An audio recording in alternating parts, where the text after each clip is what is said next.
for those of you who have not ever been to Kidzeum, I wanted to give a brief overview about how we got here and what we do. We're a startup children's museum in the heart of downtown in Springfield, Illinois, and we opened our doors in the summer of 2018 with a focus on health and science. We have several gallery spaces. The first is called the Healthy Body exhibit, and you can see our 3-story child that is a climbing experience all the way from the ceiling to the floor, interrupted by floor so that children don't get lost and separated from their parents, but they do get to have a variety of really unique experiences in each part of the human body. And this is actually the centerpiece for our curriculum that we use in a partnership called the STEAM Residency Program with District 186.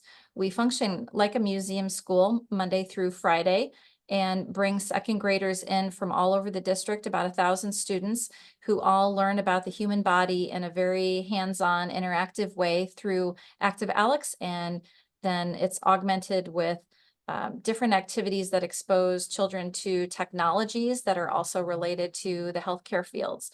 So it's been a really unique project for us, and one that obviously is a draw for visitors as well.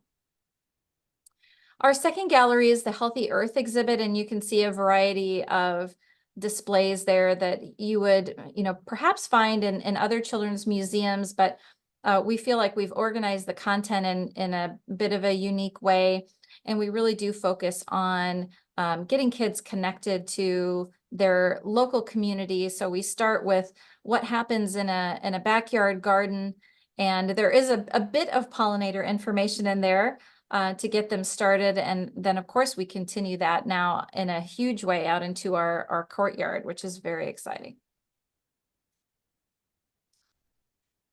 Another exhibit gallery that we have focuses on community, and there are a variety of components to this, but we really are trying to give young people a sense of their place in their own community, and also the supportive roles of other individuals around them: veterinarians, meteorologists, of course, physicians.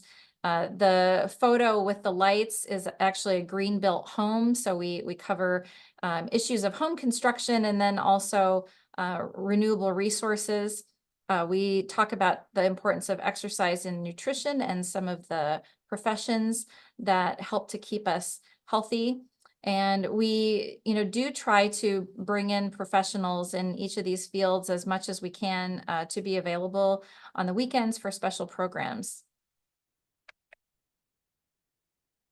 This is just a close up, if you will, of our veterinarian's office, which is a very popular exhibit on the second floor.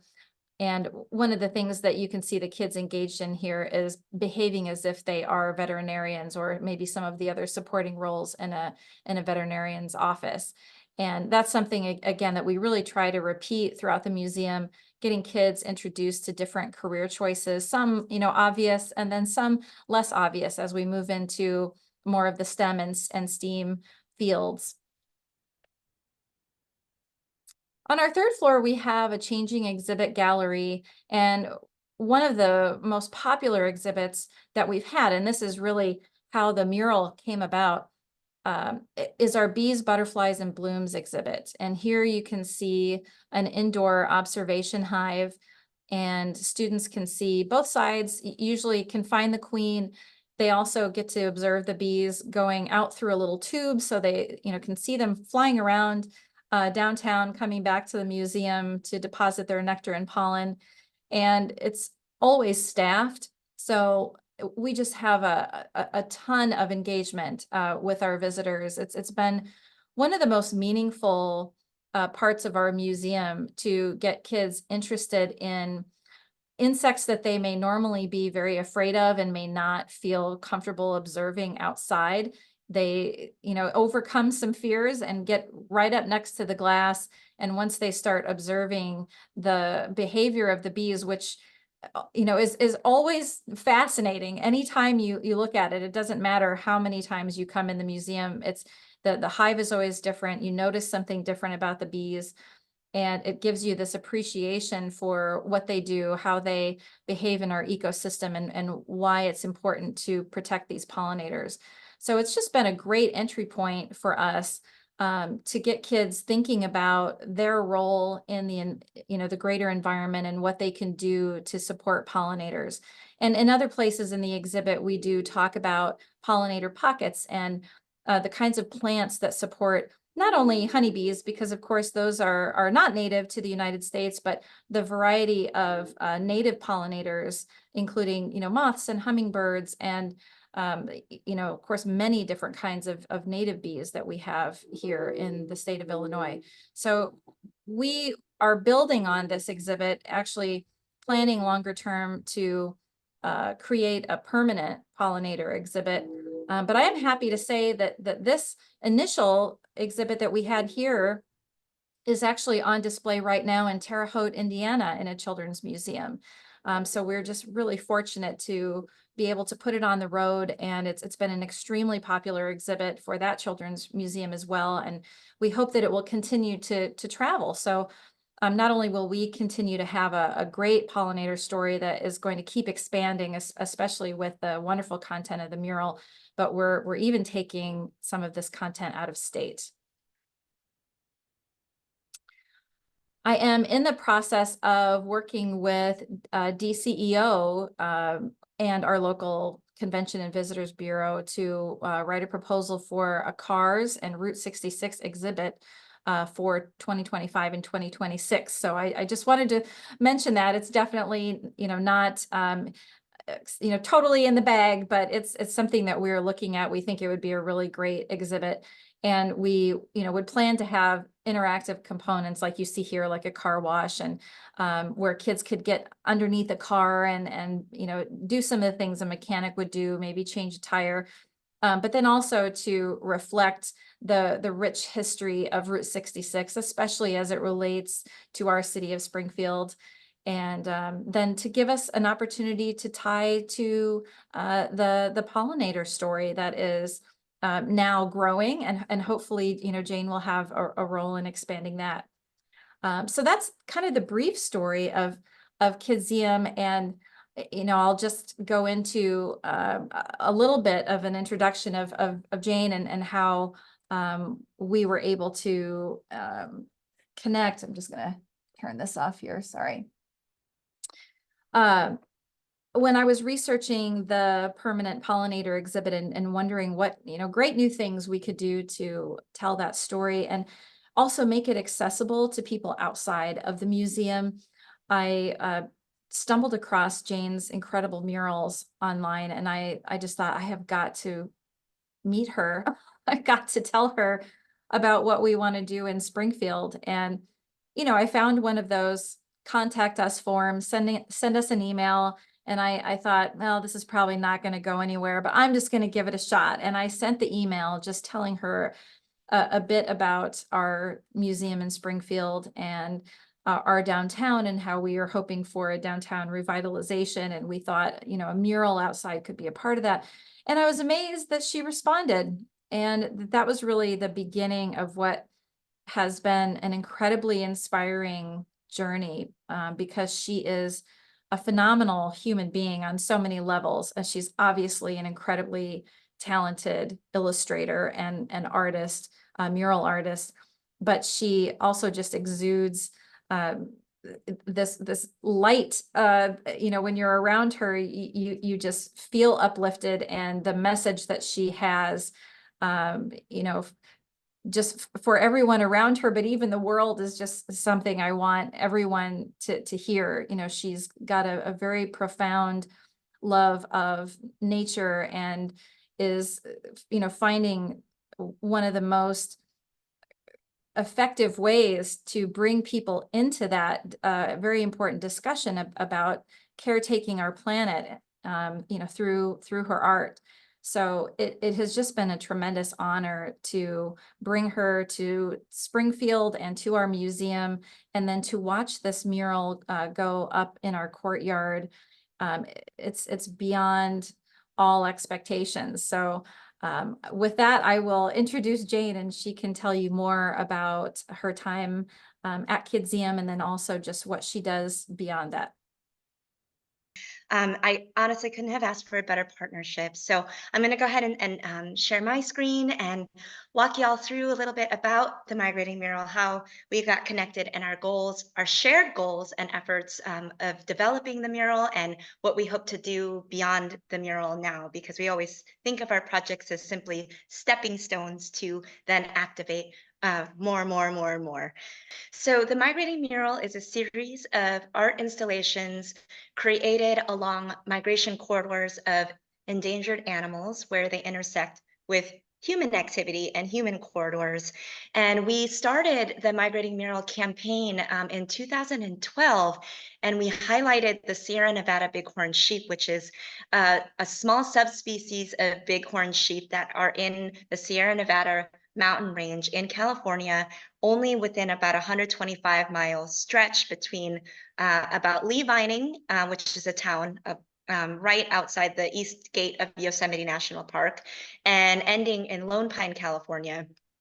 And so this is a small population of sheep. There's only about 600 left in the wild, and we wanted to tell their story. And of course, with this type of project, we had envisioned, and I say we because my husband and I are business partners in Inkwell, we had hoped to highlight land, sky, and sea. And so bighorn sheep were our land animals. And now when we moved to sky animal, you know, we had a number of animals that we could address, from birds to bats, but we ultimately landed on the monarch butterfly because as a region and geographically, you know, it touches all the lower 48 into Canada, into Mexico. And so we went from a very local range of the Sierra bighorn to a national campaign to potentially even international. And this butterfly really touches so many people, and what people can do is an uplifting story. And so conservation can sometimes feel so like you can feel so powerless. Like, what can I do? What one person's effort really make it? Can it make a difference? And with the monarch butterfly, it really can. And so planting pollinator gardens, having better gardening practices, agriculture, you know, dipping into how to create great edge for, you know, monarch butterflies, and then the trickle effect when you start supporting monarch butterflies into all the different pollinators is so immense that we thought this was an amazingly uplifting way to celebrate and to show how when people come together, we can really make a difference and build the world that we want to live in. And so this story map, if you look up Migrating Mural story map on Google, it will take you immediately to this web page. But it goes through different categories of, you know, what are monarchs, the power of art, Monarch Migrating Mural series, what can I do, SF Pollinator Garden, and Show Your Pollinator Garden. And so we created, well, actually, when I say we, I should really say students from the William and Mary College reached out to us, Lindsay Miller and Alexis Pedrick, to create the story map. And we thought, wow, what a wonderful opportunity. And I can't tell you how thrilled we are to have this compact story. And this is where Kidzeum and the growth of this project, I hope, will continue. Because what ended up happening, and as I walk you through, you know, as you can see, the range, it is a national range into international territory. And it walks you through different reasons why the monarch population has declined so much, and how we can use art in a role of conservation. And so that is really what the Migrating Mural series is. And we're going to start with our latest Migrating Mural and end with the very, very first one, and then into the one that we just completed. So Les Papillons in San Francisco, downtown San Francisco, was our 9th Monarch Migrating Mural. And it's actually 4 different components because it wraps the whole building. So our, oh, I guess I thought this had photos of everything, but we can get back to that. But this is our families. This is a second one in San Francisco, and it shows the different families of butterflies that you can find here on a native plant called California Phacelia. Inching Forward was a project I did with a local school in San Francisco, and I worked with these students for 10 weeks every Monday after school to create this particular piece. And they also worked with their science teacher to create these planter boxes on their rooftop for pollinator. Generations is a piece that we created at Weber State University. It was part of an artist residency program.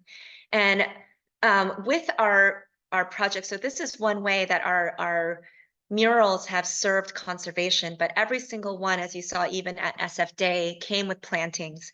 And so Weber State University actually planted 2 acres of milkweed on their campus as a result of this project. And then this is in downtown Ogden, Utah, and this is called Monarch and Moda, and it was for a new art center in downtown to revitalize downtown. So here's another instance where art is being used to revitalize places, which makes a great deal of sense. And then Ogden Nature Center joined us in our effort to create 6 banners that flanked their entryway, and they too have many, many acres of milkweed growing on their property. And then Kaleidoscope was our very first migrating mural in Springdale, Arkansas. And we also worked with their pollinator Monarch way station local effort. And there are pollinator gardens at the entrance of the airport. And then across the street, there's actually a local elementary school, and they planted pollinator friendly plants in their own garden. So really it's about extending, this is in Florida. It's called Midnight Dream. And this was a conservation project in collaboration with the Nature Conservancy of Florida.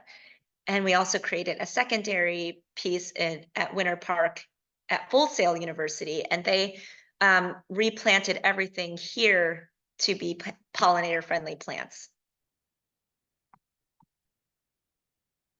So as you walk through, I can't wait to reach back out to these students, and hopefully they will be interested in adding the Springfield Kidzeum works, and this will sit at the top. So this is a very exciting project. And when Leah reached out to us to create a mural there, it kind of had everything that is meaningful to us at Inkwell, which is a center for learning for kids.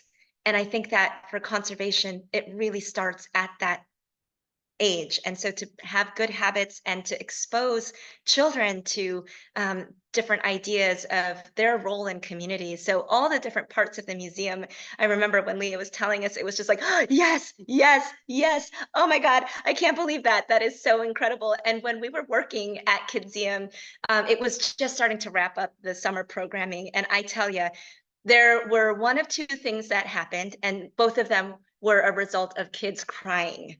And one way that they ended up bawling their eyes out was when they came to the museum, and unfortunately came when it was closed. And these kids would just be in tears, desperately wanting to get in. And now the other way that happened was when the children were leaving the museum, they were in tears because they didn't want to leave this amazing playground that they had just experienced. So this was our daily experience while working on the murals.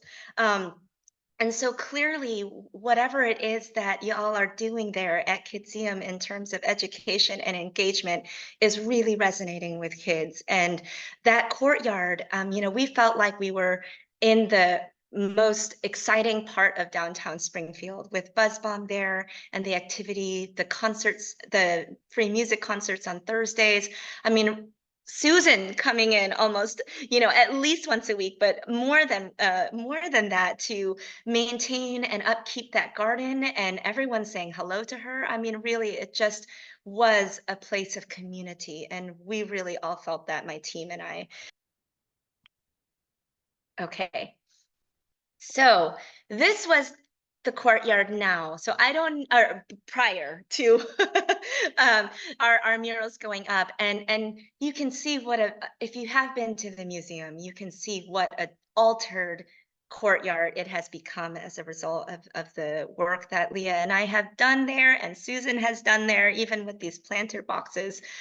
So when Thayer and I did a site visit, it was in the middle of winter. It was like mid-December, I believe.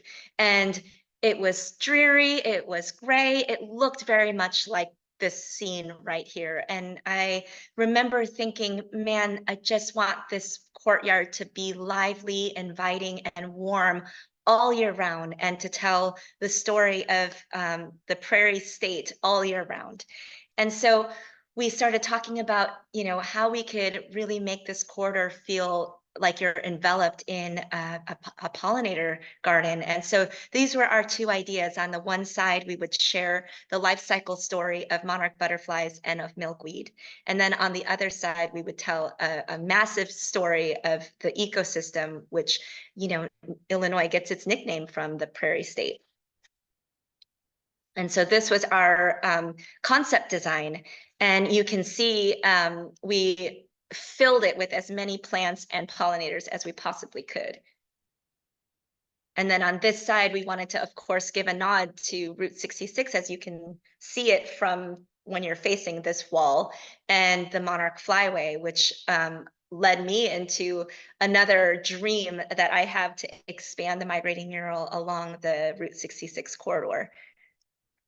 And so here is our new corridor into Kidzeum. And, there are still things that are coming up. But one of the ways that we wanted to tell this story was through a lot of color, scale, and then, of course, these really fun cutaways, which, again, ties the historic Route 66, its signage and neon signs, and reasons and draws to pull visitors to the route through these really cool signs that are now in the form of pollinators. So beautiful. Oh, thank you. Thank you. And so here, this picture doesn't include the floating seeds that were just recently installed, which I don't have final pictures of these murals yet either, because we are waiting on one more addition to the project. Here we go. Okay, so these interpretive signs are going to hang right next to the garden, closest to the sidewalk. So there's going to be two, one on each side of the wall. And so each of these will have QR codes here, and then, of course, have interpretation of not only the murals of the Monarch, the migrating mural, but information about monarch butterfly life cycles and the milkweed life cycle. It was really quite fascinating to have so many people come by and see the pods, the seed pods of milkweed, and they were able to recognize that and like, oh, that's milkweed, but what is this other flower? And that there was this disconnect between really how a plant, becomes a plant and the different cycles that the flowers even hold. And so I said, oh, that's actually the flower of milkweed. And they're like, wow, that is so beautiful. So really to kind of see the whole season of the monarch and the milkweed together, we thought was a really beautiful story that has not yet been told in one of our migrating murals. And similarly, a massive ecosystem has not been shared either. So right now we're going to be moving from left to right, and we have on the signs, they'll be separated out into these silhouettes of the different animals, the plants that are in the foreground, but then the plants that are also in the silhouette, which are based on actual plants and move from left to right in an ecosystem of the forest to the edge to grass and then to tall prairie.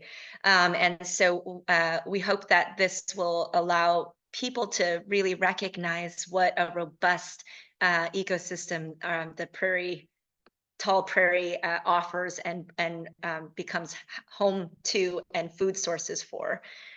So this is a project that Leah, if you want to talk a little bit about the QR portion of it, I think that's a pretty exciting addition to the signs, with making them more interactive.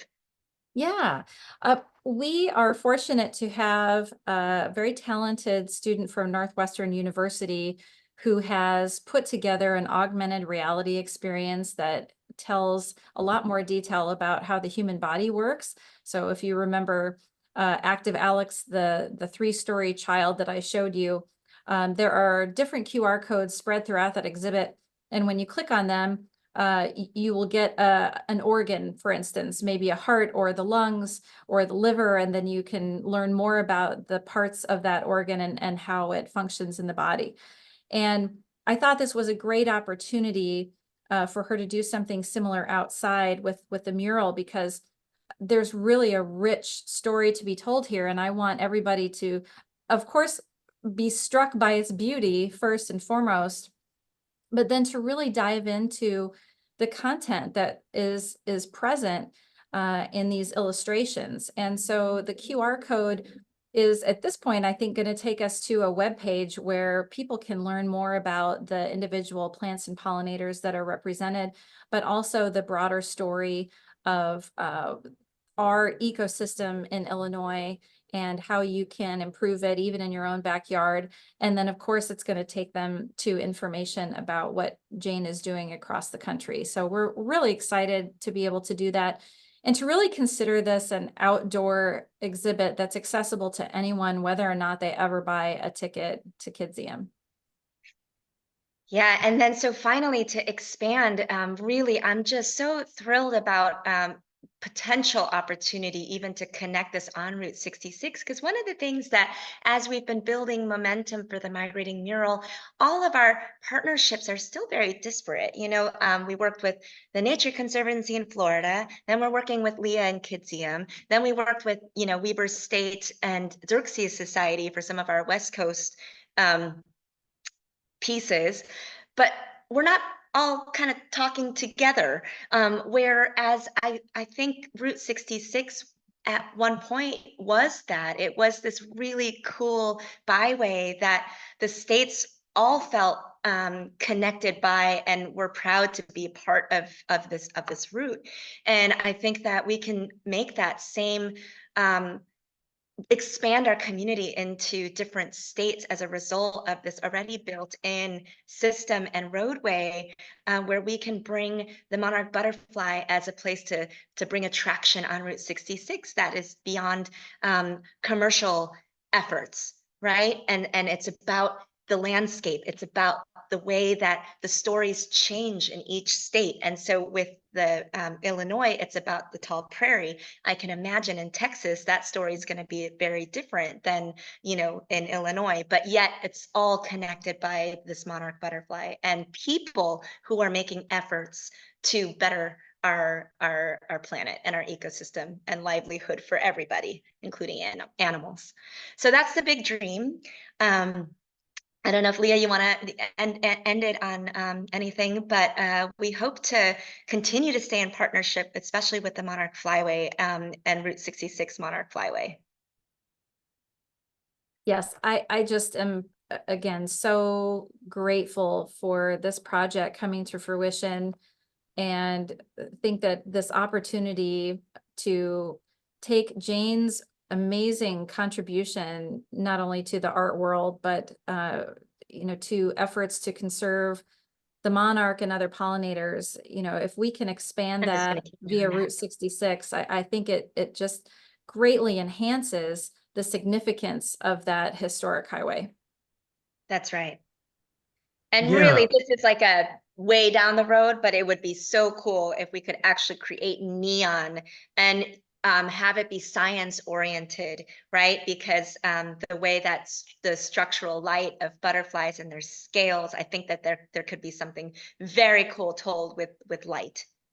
Oh, I agree.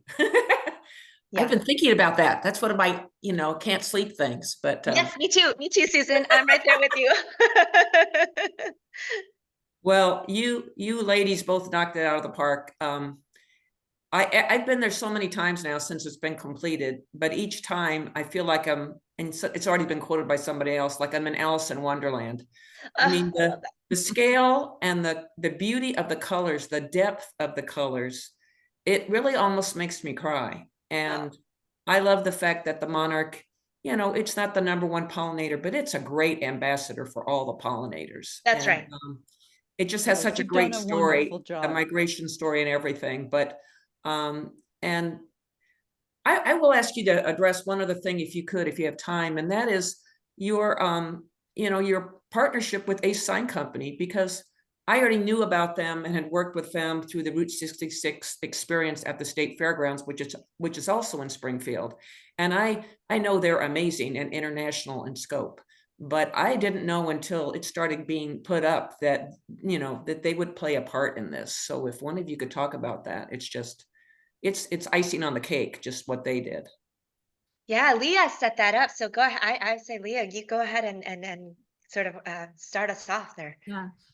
Well, you know, when I took the job here at Springfield, I had no idea that Ace Sign Company was so accomplished. And it wasn't until we built our pollinator exhibit in-house that I, you know, met with that team and I saw what they were doing with signs. And I think really just asked them to branch out a bit, because I could see that, you know, what they were doing would create some wonderful exhibits. And they certainly, with the pollinator exhibit, contributed a lot to the pieces that we have. And I wish I had photos of what they've done, but, you know, working together, we came up with, you know, clear acrylic garden beds, you know, that are for children inside, obviously no real dirt, but these activity centers with this beautiful clear acrylic with native plants, you know, printed so that you could actually see through one planter to the next, almost like you're in a little Cool. prairie. And then a tree, you know, in the corner that kids could climb into. And inside was a screen where you could see the monarch migration. And, you know, they developed other components for us, but I thought, wow, you know, this company is just really top notch. And so, you know, when we were thinking about the mural and ways to include these pollinator elements in more of a you know, three-dimensional way, you know, they came to mind as an option. And Jane really then took it from there. So you can, you know, say more about that process. Well, so again, yeah, learning about ACE, I was just floored with the history that they have to Illinois and Route 66, and they started off, and it's still family owned, which is amazing. And you know, they started off as hand sign painters, and then moved into creating and restoring neons, and you know, they have a lot of their work in the hands you know, within in the Route 66 history. And so when we you know, when the effort was about revitalizing Route 66 and re-envisioning it in a different way, it made so much sense then for them to have a strong presence in the final sort of aesthetic of the piece. And I just really love how much the pollinators add a dimension. And if they had been painted, I think they would not be as visible.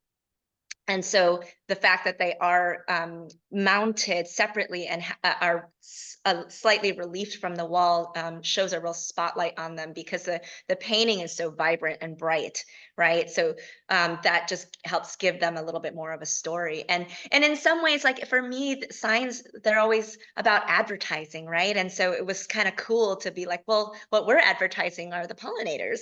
And I really enjoyed the reversal of the intention of what signs can be. So it was really great. And they were a dream to work with. I really enjoyed. And if you haven't visited their museum part of their operation, I highly recommend it. My team and I just absolutely loved touring. Well, and Susan, tell us about the local civic garden club grant that actually put pollinator plants not only at Kidzeum, and you can see them there, but also next door at Buzzball. Yeah, so we've had native plants planting at Kidzeum for a few years, but you know, over time, partly the pandemic, you know, lack of ability in some cases to keep people from walking in and et cetera. I was thinking about that over the winter, and also Buzzbomb as a partner right next door, and making sure that, you know, any plantings they might have in their boxes you know, kind of went with what was going on with the mural. So I applied for and received a grant from the Springfield Civic Garden Club, which is local, and it's the largest garden club in Illinois. And anyway, so part of the money went towards plants for which I also installed with a friend next door at Bus Bomb. And I think there's 6 or 8 planter boxes. I know, Jane, you were there when we were doing it. And then we added some money and installed native plants, just kind of reinstalled, kept some, and put them in front of Buzz Bomb and by the door. And we still have a little money left over. So Leah and I have talked about some ideas for that. But I think the funniest thing too, and this is so funny to me, is in chaotic times, very hot summer, and like I said, the plantings before we redid them didn't look that great. Kidzeum had a lot of monarch caterpillars on their milkweed. And I thought that was hilarious. And you guys, Jane and company, you were photobombing us. You were sending us pictures, social media. And I'm like, I wonder where those are. I'm like, Kidzeum? I mean, those plants are barely surviving. I mean, during the fire, there's, 3 or 4 monarch caterpillars munching on milkweed, while the fire's going on. So anyway, that was such a joy. I thought, well, leave it to Mother Nature, right? Because Mother Nature's going to shine through. But anyway, I love the fact that you both have talked about, you're right, Route 66 through its almost 100-year lifespan, it was about family and community. And of course, they'll be celebrating that big time in 2025 with its 100th anniversary. But, when you add in the icing on the cake with the Monarch as the ambassador for pollinators, and the fact that it's our state insect for Illinois, but also it's, Route 66 in Illinois and the Monarch Flyway are the same.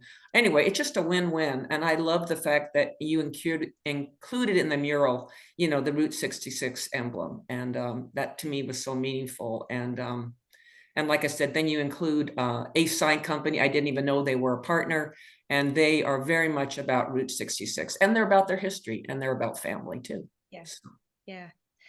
And to just add, Susan, I loved being able to turn around and look at your garden and be like, "Ooh, there's the columbine," and they're like, "Here we are painting the columbine. Ooh, look, there's this Flower, plant. there you are. The golden Alexander. Look at that!" And it was there you are. really, really lovely. And I hope that guests and visitors will have that similar experience in the spring and in the summer when they look at the actual garden against the murals. Right. Yep, we tried to include as many of the species that were on the wall into the beds. So yes, absolutely. Yeah. I think the mural, the only downside is that every once in a while, I'll see a very confused pollinator outside. I don't know why. They will fly up to the mural, and they'll see a giant version of themselves or a giant flower, and they're like, yes. I don't know, this is real. So the only thing is, I think we need to definitely keep expanding those flower beds so that, once they get over, that slight letdown, that it's just a painting, at least they'll have some real plants right there. Yeah, that's true. And, maybe that is why, Susan, there were so many pollinators there and monarchs there, was because the color led them there, and that's how they find flowers. It's through the color. Exactly. They have their ways to find them. And so, Jane, so if you have any sleepless nights, here's another charge for you that I'm having. Oh boy. So Leah had said she wants some help in creating, we don't want to say Christmas, but Christmas time, that holiday, December time, some decorations. And I immediately thought of lights. So I thought, we have got to figure out some way to add some lights there, even if it's just like around the fence or something. But I've already been looking up, like there's bee lights, there's dragonfly lights, there's monarch butterfly lights.